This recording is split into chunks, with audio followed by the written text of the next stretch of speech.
하나님 말씀 이사야 43장 1절에서 2절입니다. 기니까 제가 읽겠습니다. 2절에 읽겠습니다. 이사야 43장 1절. 야곱아, 너를 창조하신 여호와께 지금 말씀하시니라. 이스라엘아, 너를 지으신 이가 말씀하시느니라. 너는 두려워하지 말라.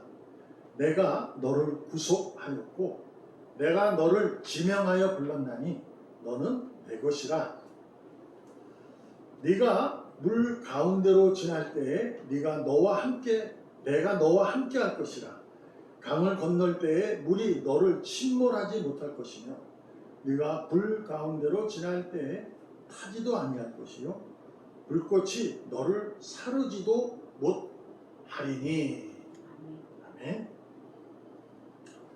밝혀야 산다. 밝힌다. 뭘 밝히는 걸까요? 그것은 우리 성경적으로 얘기하면 우리가 의인이 됐다는 사실은 주님의 그 영광스러운 빛이 내게 비추어져 그 빛이 내가 밝혀진 거예요. 그래서 의인이 된 거예요. 이게 성경의 얘기고, 그러므로 우리는 빛의 자녀라 성경에서 이렇게 자주 얘기하죠. 그래서 빛의 자녀는 빛의 자녀구나 라는 것이 아니고 빛이 자녀가 되기 위해서는 그 빛이 밝혀져야 되는 거죠. 그래서 초를 우리가 지금은 많이 없어졌어요. 그러나 옛날에는 정말 이 정전이 잘 됐을 때 그때는 집안에 선물, 그러니까 집에 이사하거나 할 때 선물이 팔각성냥하고 그 다음에 초였어요. 그게 그 정도로 이렇게 정전이 많이 됐고, 또한 좋은 의미로는 이제 그렇게 활활 타러라 라는 의미도 있었죠. 그러나 그 초가 그래요. 이게 초잖아요. 근데 빛을 밝히는 거예요. 근데 그가 성냥개에 비해서 불을 밝혀서 불이 붙여지지 않으면 그는 초의 역할을 하는 것이 아니잖아요. 그냥 초예요. 그리고 촛불을 밝혀야 그가 초구나 이렇게 느껴지는 거예요. 알게 되는 거. 마찬가지인 거예요.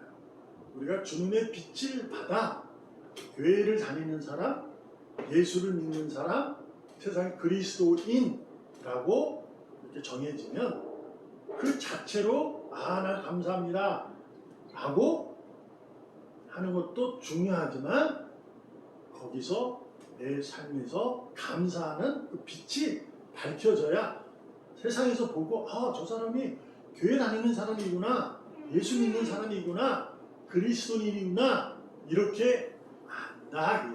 그래서 밝혀야 산다. 자, 우리가 또 이 생각을 해보는 거예요. 성경적으로는 그렇다고 치고요, 우리의 각자의 인생의 현실의 삶이 있어요. 그렇잖아요? 내가 아버지, 내가 엄마, 내가 남편, 내가 아내, 내가 할머니, 내가 자녀, 손주, 이렇게 이제 자기의 역할이 있어요.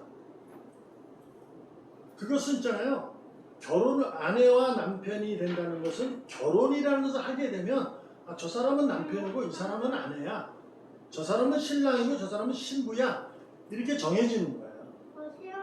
그러나 그 신랑이 남편으로서 신부가 아내로서의 역할을 해야 저 사람이 남편이고 저 사람이 아버지고 저 사람이 엄마구나, 할머니구나, 저 친구가 저 할머니의 손주구나, 저 부모의 자녀구나, 그 역할을 통해서 하는 거잖아요.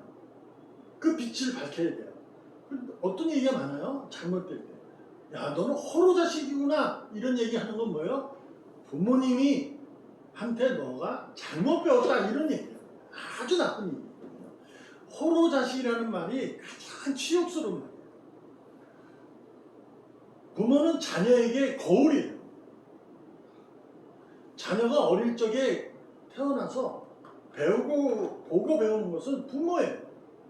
그러다가 어릴 적에 그 유아기, 그리고 이제 어린이집을 가기 전까지는 부모의 역할이 어마어마하게 큰데, 그 과학과 의학의 결과에 보면 그 어린아이가 성장했을 때 유아기나 그 유치원 가기 전까지의 그 영향이 뇌에서 가지고 있는 영양이 60% 이상을 차지한대요.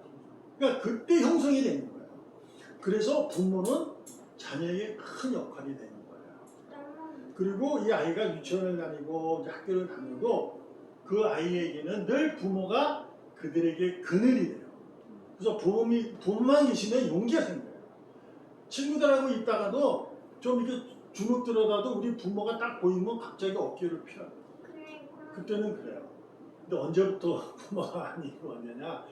청소년기에 들어가면 이제 자기가 부모가 없어도 산다는 것처럼 까불거든요. 그러다가 다시 이제 나이가 들면 이제 알게 되고 그러는 거잖아요. 자, 이 얘기를 하고 싶은 게 뭐냐면 그 역할이라는 게 있는 거예요. 자기. 아버지가 그냥 아버지 되는 게 아니에요. 애만 낳고 있으면 아버지인가? 맞아요. 근데 아버지가 아버지 역할을 하지 않으면 그는 그냥 남자예요. 아버지가 아니에요. 그러니까 아버지가 되면 어머니가 되면 내가 가장 기억할 게 뭐냐면 내가 어떻게 살아야 되는가. 가정을 위해서, 아내를 위해서, 자녀를 위해서, 부모를 위해서 어떻게 살아야 되는가. 여기에 늘 생각하고 살아야 돼요. 그리고 부모님도 마찬가지예요. 할머니 부모님도 마찬가지예요. 어르신들. 분명하게 내가 믿어 어른이면 자녀들이 불편하고 힘든 일은 되도록이면 쟤네들이 왜 내 말을 안 듣지? 라는 생각보다 자녀들이 왜 내게 이런 얘기를 하지? 라는 생각을 먼저 들으셔야 돼요. 그 노력을 하셔야 돼요. 그렇다고 해서 자녀들이 부모를 무시하거나 그러면 뭐가 돼요? 호로자식이 되는 거예요. 그렇잖아요. 근데 호로자식의 거울이 누구예요? 그분이에요. 어른이. 어른이 그랬기 때문에 그러는 거예요. 그러니까 그렇지 않기 위해서는 내가 있는 자리에서 잘 감당하셔야 돼요. 아랫사람들한테 얘기를 잘 들으셔야 돼요. 이게 가장 중요해요. 이게 듣는다는 게 엄청 중요한 거예요. 그러니까 우리는 말하는 걸 좋아하잖아요. 근데 말보다 듣는 것이 먼저 잘해요. 그것이 우리 삶의 현실 속에서 있는 일이에요. 그래서 저도 누군가에게 이제 조언을 하게 되면 제가 무슨 자격으로 조언을 할 수 있겠어요? 없어요. 근데 내 인생의 경험을 통해서 얘기를 합니다. 제가 주님 만나기 전에는요, 내가 행복하면 가정이 행복할 줄 알았어요. 그래서 내가 행복하지, 내가 하고 싶은 일을 하는 거예요. 그럼 내가 이거 했으니까, 내가 이 열심히 돈을 벌었으니까 가정이 행복할 거야. 이런 생각을 했다는 거예요. 근데 아니에요. 내가 행복해야 가정이 행복한 것이 아니라 가족이 행복해야 내가 행복한 거예요. 그래서 나는 가족을 위해서 사는 거예요. 가족. 내가 구성된 사람들하고 사는 거예요. 거기서 그들이 행복한 일을 내가 해야 그들이 행복해지면 내가 행복해져요. 그걸 내가 절실히 깨달아요. 주님 만나고 그걸 깨달았어요. 그전에는 내가 좋아하는 일만 하고 내가 하고 싶은 말 그러면 되지 뭐. 그러면 자연히 가정은 따라와. 뭐 이런 아주 교만한 생각이 있었는데 그게 아닌 것을 분명히 알아요. 오늘 본문이 그런 내용입니다. 여러분 스스로가 행복하기를 원한다면 나와 관계된 사람이 행복하기를 여러분이 최선을 다해서 노력하시기를 바랍니다. 가족이 나한테 하는 얘기를 곱깝게 듣지 마시고 그걸 들으면서 얘네들이 왜 저 사람이 왜 나한테 이런 못된 말을 하지? 라고 생각하기 전에 왜 저런 말을 했을까라고 생각해보는 거예요. 그러면 알게 돼요. 그걸 순간적으로 들으면 화가 나거든요. 저 성경에 있잖아요. 듣는 것은 빨리 듣고 말은 천천히 해라. 대답을. 그러니까 그게 뭐냐면 들었을 때 생각을 깊이 하라는 거예요. 왜 저런 얘기를 했을까? 이런 거죠. 그래야 행복한 줄로 믿습니다. 져주는 거예요. 내가 상대방이 나보다 높다 생각을 하고 그가 아이든 저 손주든 아주 나하고 차이 나고요. 그가 나보다 높다라는 생각을 갖는 거예요. 그래서 들으셔야 돼요. 그리고 거기 맞춰요. 근데 이제 무조건 그거 한다고 해서 막 못된 일을 하는 것까지 들으시라는 얘기는 아니에요. 그건 뭐 보편적으로 그게 아니잖아요. 그런 거죠. 자, 이것이 이제 오늘 보면 우리가 배울 거예요. 하나님의 말씀은 들어야 돼요. 듣는 게 먼저예요. 잘 들어야 됩니다. 근데 말씀드렸어요. 하나님 말씀하는데 내 삶이 그건 아닌데 나는 슬픈데 지금 그런 게 화가 나잖아요. 근데 하나님이 저렇게 말씀하셨지? 라는 걸 때 그게 뭐예요? 라고 하는 것이 아니라 하나님 저렇게 말씀하실 때는 무슨 이유가 있는 거 아닌가?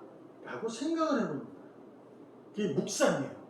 말씀을 들으면 묵상을 해야 돼요. 그러면 자연적으로 알게 돼요. 지혜가 오게 됩니다. 이래서 그랬구나. 자, 오늘 본문에서 보면 가장 우리에게 기쁨 되는 말씀이 뭐냐면 너는 내 것이다 라는 거예요. 하나님께서 지금 나에게 하는 얘기가 뭐냐면 너 내 거야 이런 거예요. 하나님은 전능하신 분이에요. 선하신 분이에요. 죄악이 없는 분인데 그분이 무능하고 죄악 덩어리인 나를 자기 거라고 얘기해요. 얼마나 큰 은혜입니까? 무슨 우리는 그래서 예수 믿는 거 아니에요? 교회 다니는 거잖아요.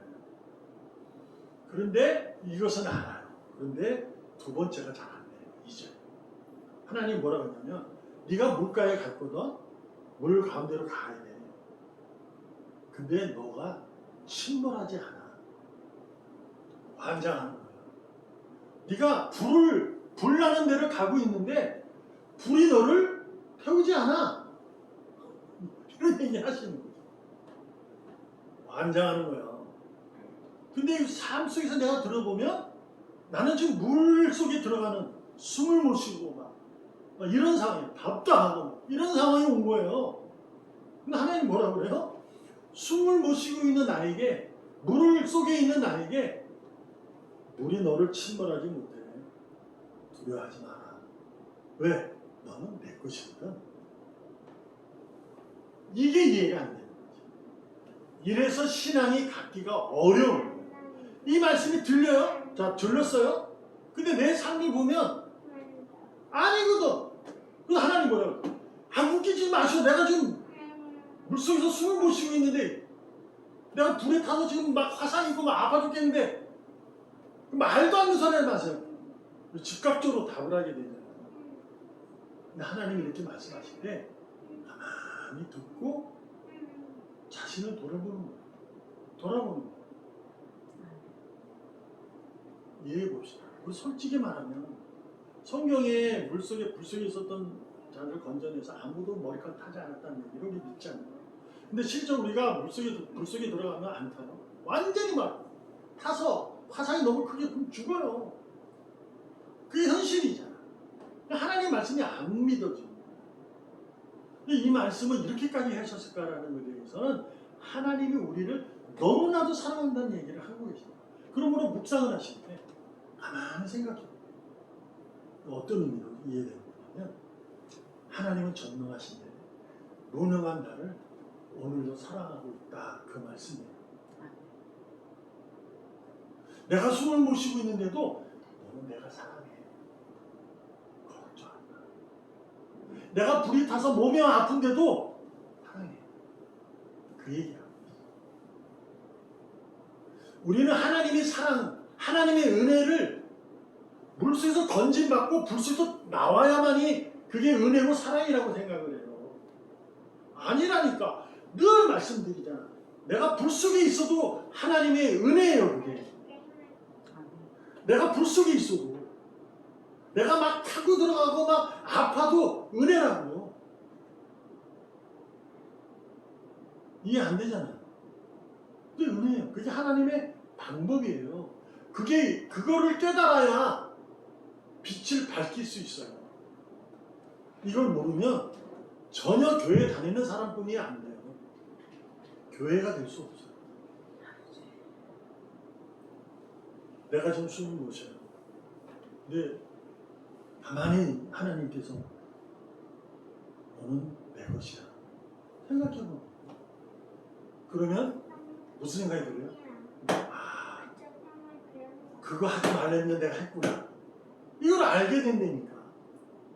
지난날을 가만히 묵상하면요, 내가 하나님이 하지 말라는 것을 했구나, 이걸 알게 돼요. 근데 묵상하지 않고 그냥 뭐야 그러면 그냥 매 맞고 떨어져 나가는 거예요.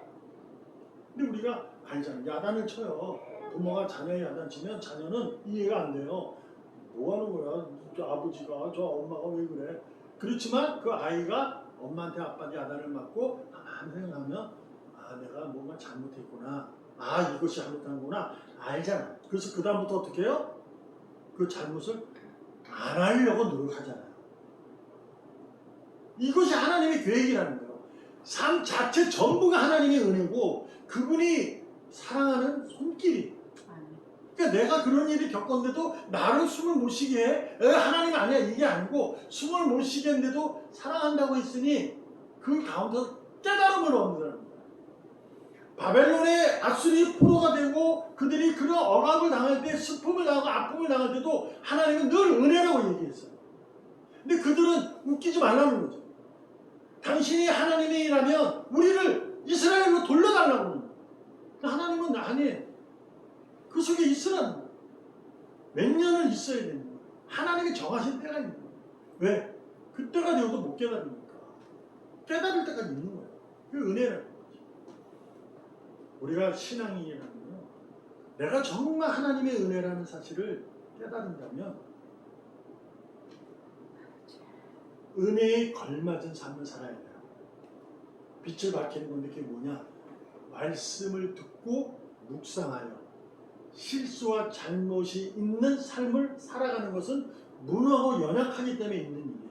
근데 전능하신 분이 오늘도 나같이 무능하고 잊어먹기 쉽고 무지한 나를 오늘도 사랑한다고 했으니 다시금 돌아보면서 하나님의 은혜를 생각하면 아, 내가 하지 말아야 할, 분명히 해야 할 일과 분명히 하지 말아야 할 일을 구별해서 일을 해야지 라고 해야 하는 거죠.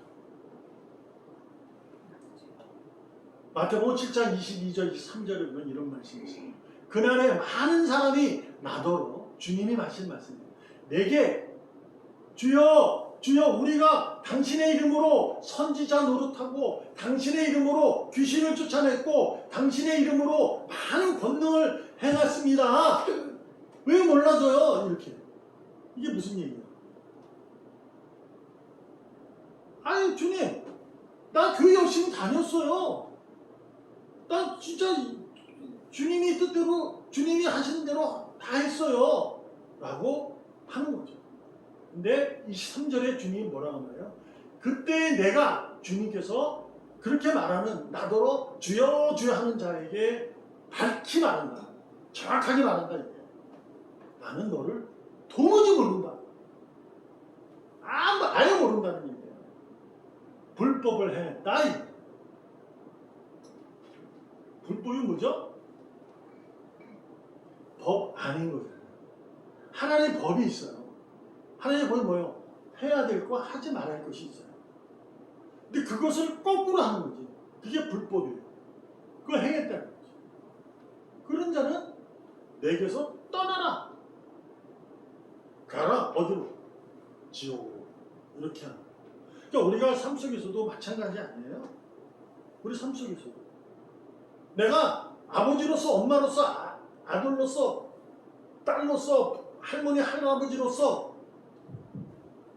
불법을 행하면요, 그 부모는, 그 할머니 부모는, 부모나 누구는 그 밑에 사람한테 대우를 못 받아요. 불법을 행하면. 그렇잖아요? 듣긴 듣죠. 웃기지 말라고.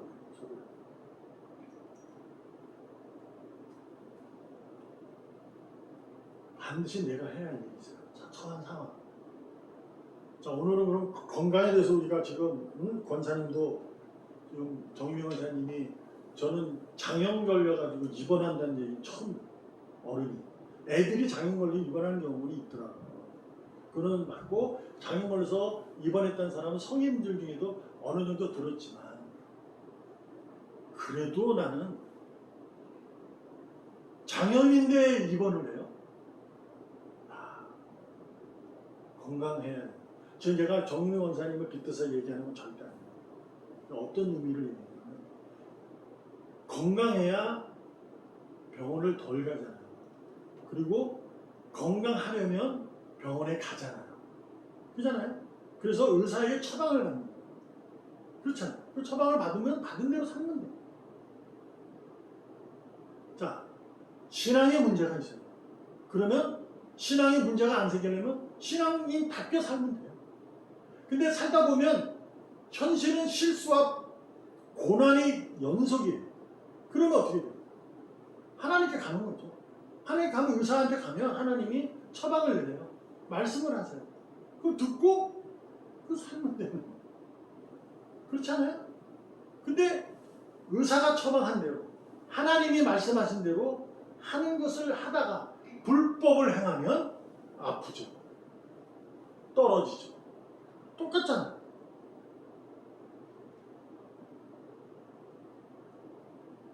하나님께서 뭐라고 말씀하냐면 내 뜻대로 행하는 자만이 천국에 간다. 이렇게 얘기해요. 네가 교회를 다녔기 때문에 내가 너 천국에 집어넣는 것이 아니야. 그렇게 말해요. 내 뜻이 있는 이라 뭐예요? 너는 내 거야. 이게 하나님 뜻이에요. 네가 불 가운데 있어도 아무렇지도 않아. 믿니? 아멘. 믿음으로 오늘 내 상황이 즐거운 상황일 때는 하나님께 감사하시고 내가 깊은 고난과 실수 속에서 막 억울하고 이러한 일이 있어도 뭐 한다? 너는 내 것이라 기뻐하고 즐거워하는 하나님의 사람으로 발걸음을 가는 거다. 이것이 오늘도 주님께서 여러분과 저에게 너는 내 것이라 하시면서 원하는 것은 빛을 밝혀라 라는 거예요. 지난주에도 말씀드렸다시피 십자가의 은혜로 구원은 끝났어요. 그럼에도 불구하고 우리가 빛의 자녀, 주님의 자녀로 살아갈 내용들은 이 땅에서 이 어두운 세상에서 있습니다. 주님은 늘 성경을 통해 말씀하셨어요. 빛과 어둠은 같이 있을 수 없다. 어둠이 있는 곳에 빛은 빛을 밝히며 그 어둠을 거쳐내야 됩니다. 그러니까 여러분과 제가 빛의 자녀로 살아가는 분명한 첫 번째는 내가 져야 할 십자가를 져야 돼요. 그게 뭐예요? 십자가는 주님이 졌어요. 그래서 내가 구원을 받았어. 그러면 내가 또 져야 할 십자가가 있어요. 그건 역할이에요. 내 책임. 신앙인으로서 지켜야 할 책임. 이게 삶으로 들어가면 가정에서 내가 아버지라면 아버지로서의 역할이 된 거예요. 그럼 역할을 해야 돼요. 그 아버지 역할을 하지 않으면 아니잖아요. 똑같아요.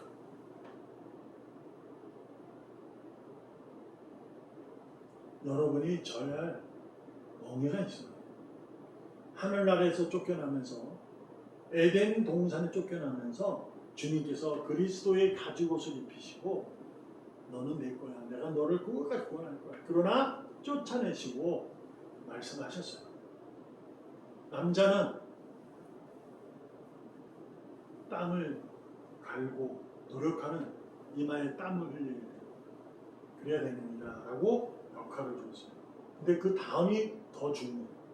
근데 땀을 갈다 보면 엉겅퀴와 가시 덤불이 있을 것이다. 그게 하나님의 법이에요. 그러니까 내게는 그 일을 하다 보면 내가 주님의 삶을 살다 보면 힘든 일이 있다는 거예요. 내가 아버지로 어머니로 살다 보면 힘든 일이 있어요. 그런데도 하나님은 내 거라고 하니 거기에서 내가 주님의 빛을 받은 자로 그 빛을 밝혀낼 줄로 믿습니다.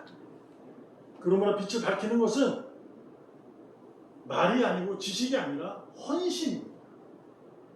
희생과 섬김. 하나님 앞에 내가 희생하고 하나님 앞에 섬기는 거죠. 내가 가정에서도 내가 희생하고 섬기고, 내가 행복한 것이 아니라 가정이 행복하기 위해서 내가 희생하고 내가 섬기고, 하고 싶어도 하지 않는 거예요.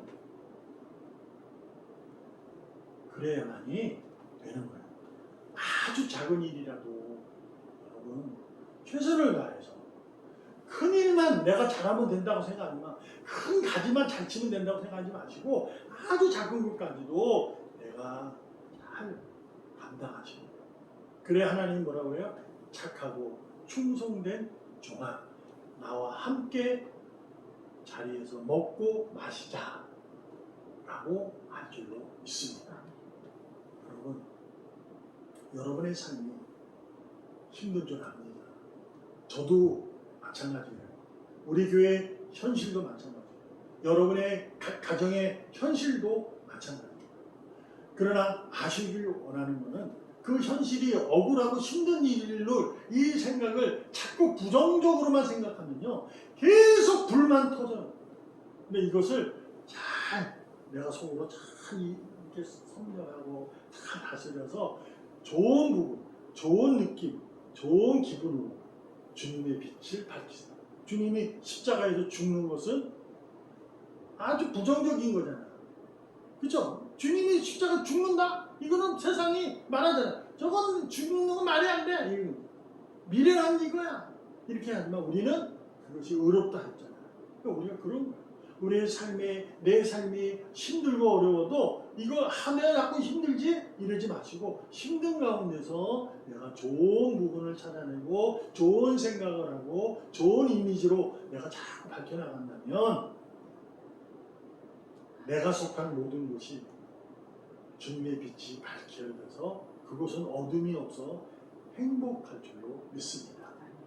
내가 우리 자신이 맡은 바 역할, 교회의 역할뿐만 아니라 내가 가정에서도 직장에서도 어디에서도 그 역할에 여러분이 더욱더 희생하시고 섬기시기를 주님의 이름으로 축복합니다.